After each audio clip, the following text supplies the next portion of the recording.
This will be a day long remembered. Now I am the master. Welcome to another episode of Legends and Theories, and this is my review of The Batman, and by that I mean the animated series, and not the Robert Pattinson movie that will be coming out next year, I believe, although I'm excited for that. If I had a review of that about an early year in advance, you'd probably assume that I'm either a time traveler, a witch, or somehow I have perfected pirating movies, and since I'm against pirating movies, and I'm definitely not a time traveler or a witch, I'm going over the animated series. And this is the first time I fully watched the animated series. I've seen an occasional episode or two that I've been attached to, mainly different DC animated movies. All the ones that are mainly attached to those were ones from either Justice League Unlimited, Batman the Animated Series, or Superman the Animated Series, at least from the ones that I checked out. I know it's a little different now. I can't remember if they put the cartoons on still, but when they definitely did it, I'm not really sure. I haven't looked at any of my DVDs recently. When they did that, I usually watched the episodes they put on there, especially before I had access to and knew I could watch them through all these streaming services, which helped a lot.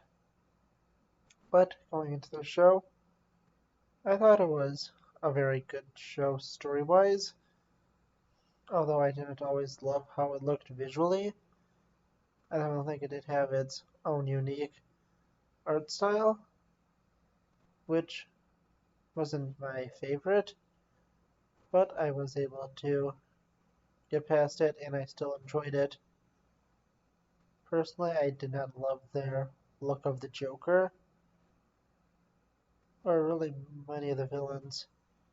I was fine with Penguin, and the one I really loved was both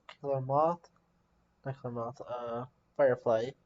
Killer Moth was cool too. Killer Moth was a really funny costume, and I liked that one. But I loved the Firefly costume, and the design of the second Clayface. And I was fine with the design of Penguin also.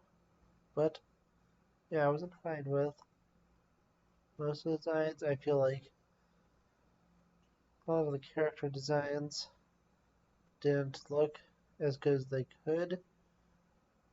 They just looked a little weird and different. And it's something I personally didn't like that much. But I do know that there are fans of this show who definitely like them.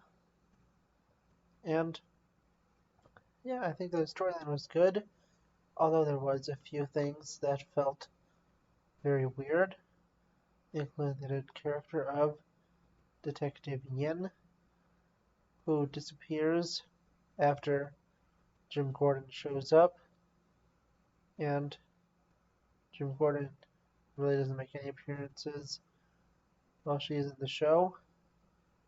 I definitely feel like they could have wrote the show a little better in a way where both could have appeared in it. And personally, it was just so weird to me. I don't get why they decided to do this. They could have just as easily had both Yin and Gordon be characters in this. They were together, like Harvey Bullock and Jim Gordon did, not only in Gotham, but in Batman the Animated Series, which was already out and finished airing by the time the show was even in development. And I say development, I mean early stages of development. The show ended, I believe, in around 96 to 98, and the show aired in like I think 2004, 2005 with its first episode. So even if it started up in 2000, it still had a few years since the last episodes of the animated series, or as was titled then, The New Batman Adventures, finished up. And I'll eventually get around to reviewing the animated series and all the other shows around it, but that takes a lot of time, and I'm currently not watching all of those animated shows. I'm watching some other stuff, including Dick Dodgers, and I don't know if I'm going to record that. I'm just kind of watching that for myself, but I may review it. Let's go back to the show. Yeah, I enjoyed it. I think there was a lot of good storylines. It was definitely something different, and I wanted more when I finished it. I feel like some of the better done characters was Clayface, the original one of being Ethan Bennett, who, interesting enough, I believe was an original creation for this, since before Clayface was either Matt Hagen, as seen in the animated series, or Basil Carlo, who was a little more famous and shown in the Lego Batman games, later on seasons of this show. He was shown in a few things. These are the Arkham games also. And I think he's a more definitive and well-known version of Clayface, although there are, of course, others, like I said. But I think this is a new and nice inspiration, especially with him being an extremely good friend of Bruce. And that's an interesting twist that really we haven't seen too often in Batman villains. Of course, there is Hush, but they were separated and weren't that well connected. This was a current friend of Bruce, who was a friend since he was a kid, that became a villain because of events in Gotham, specifically from the Joker. And yeah, I think that storyline was pretty well done, and his eventual redemption, since you do hear his name in a future episode that he has rank back in the police department, seems to go well. And although I didn't love the way the Joker looked, I still, of course, loved him because he was the Joker, and he is great in every interpretation, besides Leto in Suicide Squad. He was fine in Snyder Cut, but let's be honest, that's probably the one bad interpretation of the Joker fully. I mean, every other Joker has something. A bunch of them have Mark Hamill, which automatically makes them good. But, you know, some of them are hurt a little more than others. And this was a good interpretation of Joker, but not the best one. I also do like that Bruce was a little younger, not in his better days, so he was still a little inexperienced, and it didn't feel as odd that he has been working for so long that almost none of these villains have existed. But also I feel like, there was a few missing ones. Two-Face never appeared, and that was a real shame to me. Two-Face is always a fun character, And although this is a spoiler for The Long Halloween, it's a pretty common known fact that The Long Halloween is Two-Face's origin story.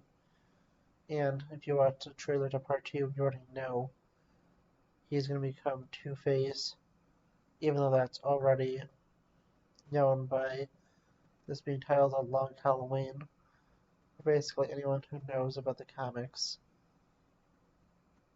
But going back to this, I remember my least favorite interpretation, almost automatically, was Mr. Freeze, who, instead of being a doctor who was trying to save his wife with an amazingly tragic Emmy-winning story, and yeah, did win an Emmy, I believe.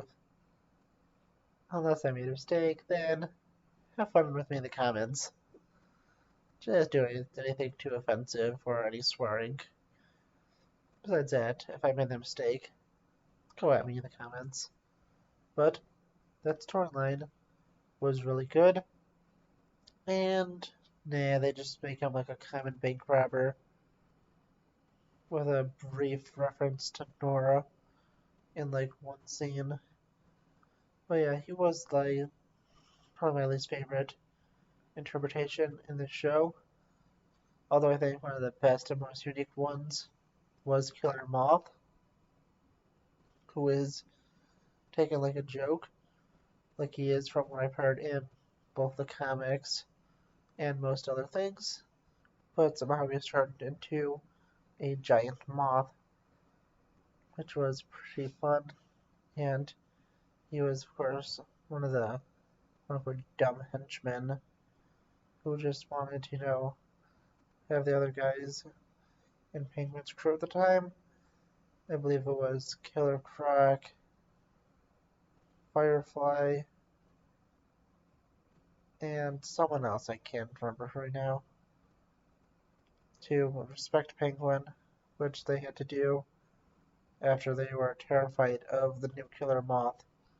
And really, I think that was such a fun thing. I loved that episode. It was a pretty fun one, and I liked how they did the character. But going back to the show, yeah, it was fun. I feel like it was good, but it's definitely not my favorite Batman show. I mean, there are a lot of them, and it definitely doesn't rank up to the animated series with its sequel / continuation of the Adventures of Batman and Robin, I think. I said it earlier. I had read one of the 2 times. Why is it something different earlier? Or than the new Batman Adventures. Actually, I think it was titled all 3. But yeah, it was good, but it wasn't, to me, on the level of that. On the other hand, I think it's definitely better than Beware the Batman, which I reviewed last week, and it was definitely better. Well, it wasn't as good as Gotham, which is one of my favorite Batman shows because it's so different, and it was definitely better than Batman and Robin and Batman vs. Superman, since I at least enjoyed it and had fun. But yeah, I have to say, the show is a good show. I think that anyone who watches it will enjoy it. I do recommend it. Of course, I don't think it is the best Batman content that you're ever going to get, but it still is very good, and I really enjoy it. I am looking forward to seeing Batman vs. Dracula after I can find it somewhere, since I don't have it on any streaming services, and I have to find a DVD. So, after I find the DVD, I'm going to watch it, but that might take a few weeks, maybe a month or 2, and maybe I'll forget about it, and it'll come down a year or two down the line. But either way, I'm going to go over quickly what my plans are for this week. I decided to put this on Monday. I'm going to do an Arkham Knight review tomorrow. The day after will be both Arrowverse and Loki reviews. And then on Thursday, unless I got the information wrong, I'll be reviewing Batman The Long Halloween, which will be coming out tomorrow. And on Friday, I'll be reviewing General Grievous the Starfighter. And don't worry, I double checked. That's what I'm recording this week. But thank you for watching, and I'll see you in the next episode of Legends and Theories. Thank you for watching this episode of Legends and Theories. Please like the video, leave some comments, subscribe to the channel, and share it with your friends. And may the Force be with you.